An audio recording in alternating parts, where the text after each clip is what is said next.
बदलोगे कैसे? मान लेना पहला कदम है। जैसे बीमार इंसान को ठीक होने के लिए पहले ये मानना पड़ता है कि वो बीमार है, वैसे ही दिमाग को शांत करने के लिए ये मानना जरूरी है कि ये लगातार भाग रहा है।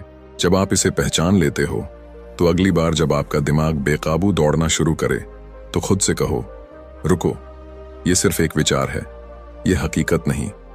जैसे आप किसी राह चलते अजनबी को देखते हो, वैसे ही अपने विचार को देखो, लेकिन उसके पीछे भागो मत।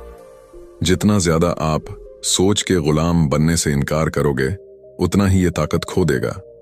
और हाँ, एक और बात, ओवर थिंकिंग छोड़ना सिर्फ शांति पाने के लिए नहीं है, ये अपनी असली ताकत वापस लेने के लिए है। जब आपका दिमाग साफ और स्थिर होता है तो आप जो भी सोचते हैं वो तीर की तरह सटीक होता है। तब आप फैसले भी सही लेते हो और जिंदगी भी सही जीते हो। तो आज से अपने दिमाग के इस खेल को पहचानना शुरू करो।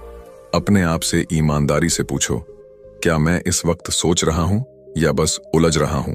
और जब जवाब आए कि आप उलझ रहे हो तो रुक जाओ, सांस लो और खुद को याद दिलाओ, मेरे विचार मेरे मालिक नहीं, मैं उनके मालिक हूं। याद रखो, मन का शोर तभी रुकता है जब हम उसे पहचानते हैं और उसे बस देखने का साहस रखते हैं, बिना उसके साथ नाचने के। यही पहला कदम है, बाकी कदम हम अगले हिस्से में खोलेंगे। लेकिन जब तक इस पहले कदम को नहीं अपनाओगे, तब तक आगे कुछ भी काम नहीं करेगा।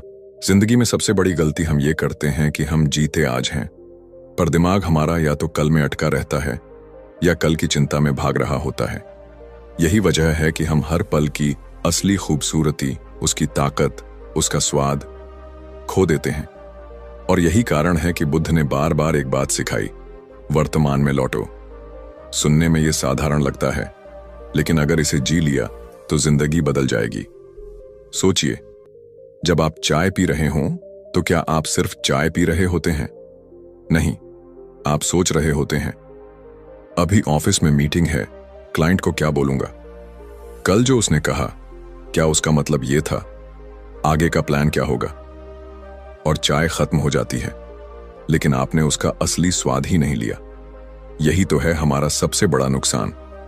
हम यहां होते हैं, पर हमारा मन कहीं और भाग रहा होता है।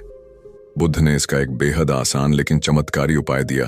हर बार जब तुम्हारा दिमाग भटके, बस अपनी सांस को महसूस करो। सांस जो हमेशा से तुम्हारे साथ है, लेकिन जिस पर तुम्हारा ध्यान कभी नहीं जाता।